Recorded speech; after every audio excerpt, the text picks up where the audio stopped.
What's going on, you guys? This is Aaron from Departures Capital and welcome to the video.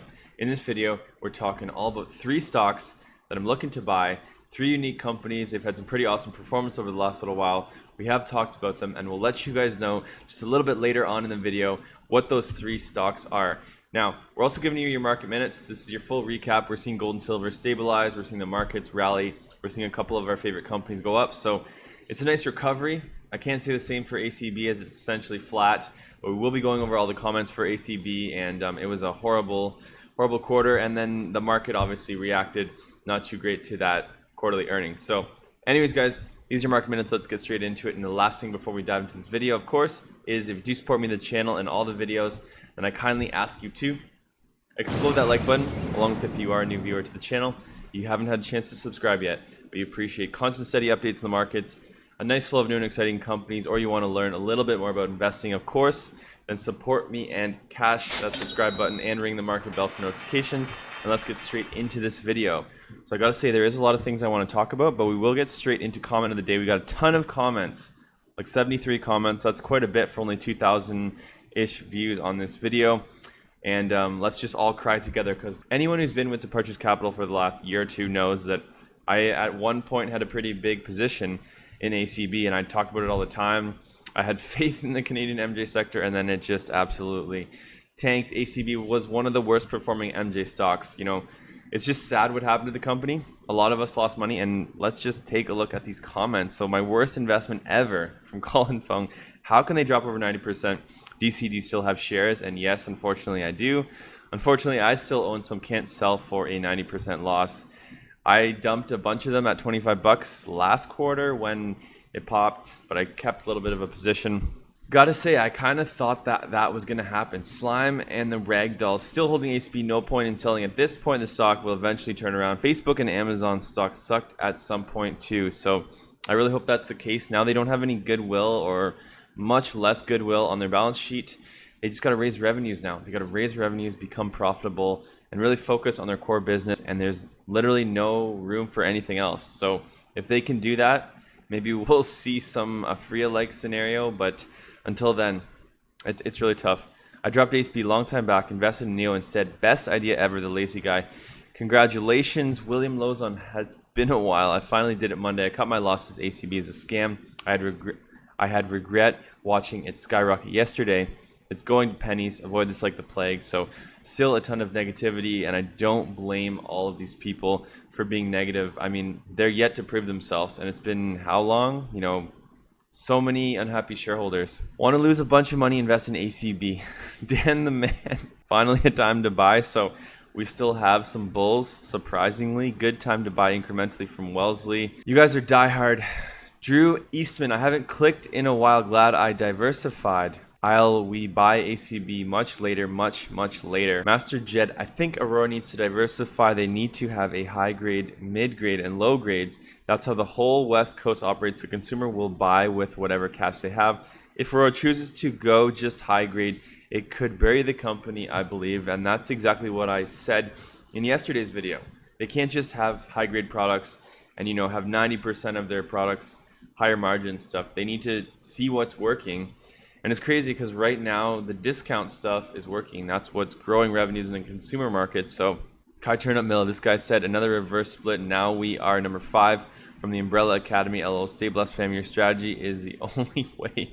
We're just going to do one more comment. Thank you so much for all the awesome comments, guys. Owen Parker, I still hold ACB and will patiently watch it completely dissolve most likely. We'll be losing around 15K. I will admit that I did not for a second think it's possible that ACB would crash and burn. My whole speculative look at the new legal MJ was way off. Live and learn. And I agree with you. There's a number of people who have 5-figure and 6-figure losses on ACB, myself being one of them. So not very happy, but of course we're going to bounce back. And last one. Okay, fine. Last comment. Jake Ehorn, Aaron back again with the fade. So yes, I finally had to get a haircut. So guys, let's take some time to offer 2 suggestions. I want you to drop those comments below right now. I'll give you guys a few seconds like I do in every single video, but drop some comments below and let me know what your 3 top stocks are, the stocks that you're buying this week, the 3 stocks that are on your watch list, along with ideas for future videos. Maybe I'll shoot something fun for the next 2 days. Is it Thursday? Maybe I'll shoot something fun on Friday. We did garbage and gold last Friday, but feel free to offer some suggestions. Drop those below. I'm going to take a quick nap, and we'll be right back, guys.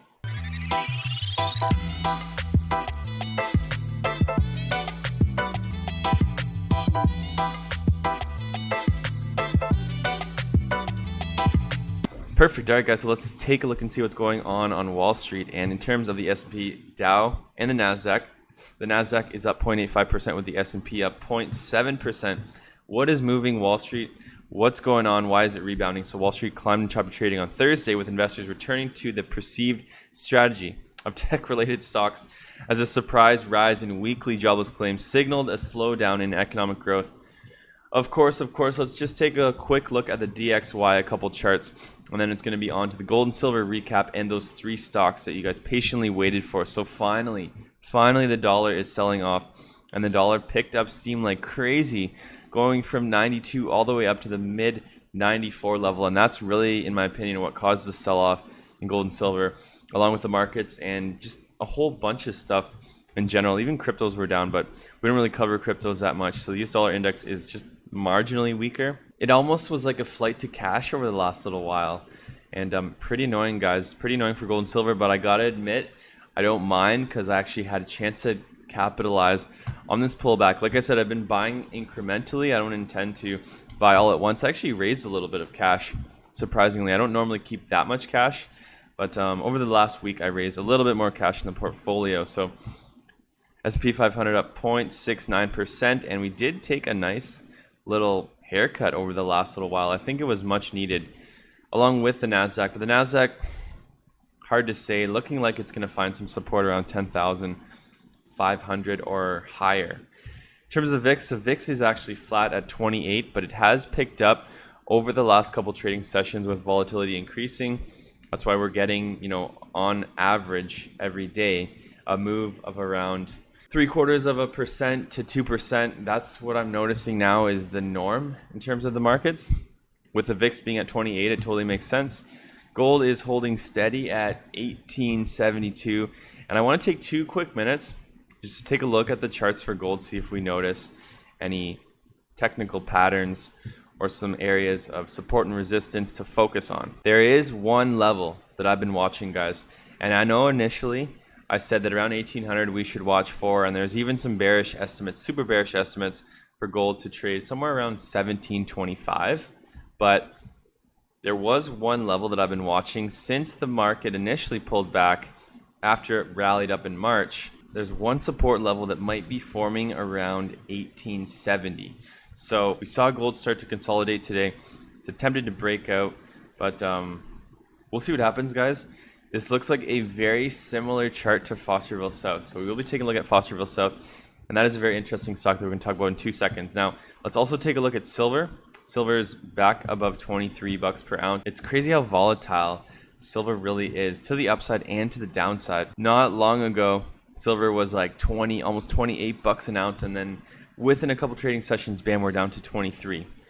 So silver, on the other hand, hard to paint this, line of support, but why not? We'll try. But if we do want to take a look and see, is silver making higher lows, then it's actually making lower lows. So it's a tough call on a technical basis right now for silver, looking like it's also testing some support around 2250. That initially was one level that I said to watch. So gold, in my opinion, right now is looking a little bit more bullish than silver, at least from a technical perspective on the charts. But let's see what Kitco has to say. Let's see if I'm right or wrong. Pullback in gold price is unlikely to turn into a rout TD Securities.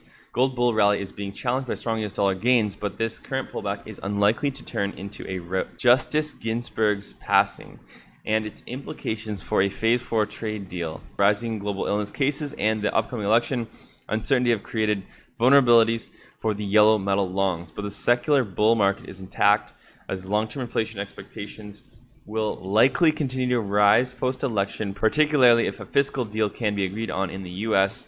Gold late longs are currently being pushed as gold trades nearly tick for tick with the broad dollar index. TD Securities also points to a rise in ETF gold holdings in recent days, which shows that there is still investment appetite for gold. The evaluated hurdle rate for CTA liquidations further limits the extent of the liquidation for both gold and silver. The risk for gold bugs is therefore limited to an extension of the global risk off, which catalyzed the dollar's breakout. So there is some technical comments, and TD remains very bullish on gold. So gold silver bulls now working to stabilize prices from Jim Wyckoff. Gold prices are slightly higher and slightly lower midday US trading. Thursday, both metals hit 2-month lows overnight. I just want to provide a little bit more commentary from Commerce Bank before we dive into those three stocks, and we'll do it quickly and then straight to the charts, and that will be it for your daily video. So a week of losses, gold and silver prices are now oversold, says Commerce Bank. The RSI for gold and silver this morning was 31 and 25. Levels last seen during the sell-off in mid-March. Back then, prices rose sharply a short time after. Writes Commerce Bank commodity analyst Carson Finch. Gold lost around $100 since Monday, hitting 2-month lows this week and touching $18.50 an ounce. Silver tumbled nearly 20% this week, briefly touching $21.70 an ounce. On Thursday morning, a price reversal is looking very likely for precious metals. The fact that the 100-day moving averages have now been reached could form the basis for a counter movement that is certainly due. So they think that gold and silver is going to reverse. Hope so. That brings us to our first stock, which is Fosterville South. This is one stock that I have, in fact, actually been adding to. Just added some today. This is our first growth stock, or our first stock that I'm potentially buying, but in this case, am buying. Fosterville South Exploration. And we watched it pull back from its highs just a couple months ago. We saw highs of, I believe it is $5.34. Now we're down just below $3 per share. We're seeing some nice little consolidation going on right now. And let's take a closer look at the charts. Now, there was one level that I was watching very closely for Fosterville, and it hit that level, bounced off it, attempted to break out, and then bam, gold got sold off even harder. So technically right now, it looks like it's still potentially in a downtrend because we are making lower highs. I've always said I'm keeping some cash on the sidelines to load up a few more shares around 230 to 250, but if we see a reversal in gold, we could see a reversal in the gold mining stocks, which is why I'm just still nibbling away right now. Obviously not going full in on this one or buying as many shares as I want to. Once again, never financial advice. My videos are never financial advice, but this is just my own personal opinion.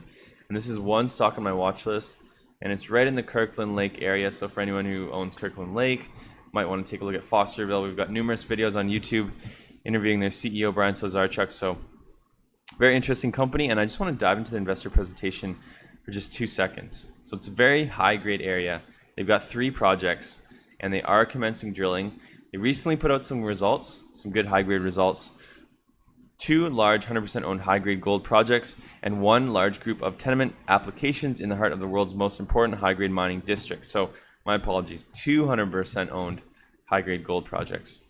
Now, if you want to read the recent news, Fosterville South Exploration reports multiple high-grade gold assays from core drilling program at Golden Mountain and applies for 5,120-meter drill permit at Lauriston project. So you can see all their results right there, 8.3 meters at 6.91 grams per ton, yada yada. Take a look at that one. If you are looking for a gold and silver miner, I found it very hard. Sorry, if you are looking for a gold and silver exploration stock, I found it very hard to find a company that's pulled back where prices still look reasonable, at least on the chart. So many of these stocks, they're still so close to their 52-week highs.